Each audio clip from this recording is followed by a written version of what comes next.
Deputada Rússia Bancada Fretilin lamenta a atitude docente Balo no Halo Live, o Enhira foi exame monografia para estudantes Sira.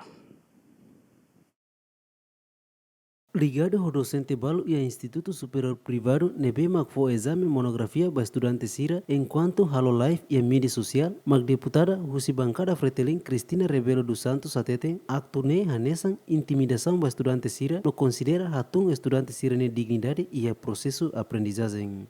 Itari intimidação itu amba estudante sira liu professora ida makalo rasa que henaba então prática sira hanesane la tuir princípio ética educacional sira no la contribui para processo aprendizagem da bem magdiar no bele hatu mos e mania dignidade humana.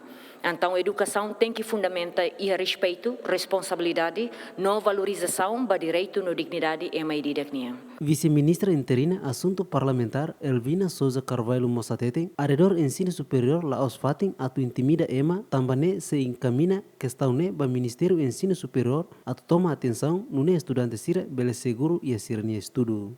Política governo maka unsa atu arredores educação, ensino superior sira ida livre husi discriminação, bullying, nomás livre husi assédio sexual e livre mos husi intimidação, no discriminação. Nebe haunen hause hatoba ministério relevante satu bela hare assunto ne para implementar dia. Para estudantes sira tem que sentir seguro na escola.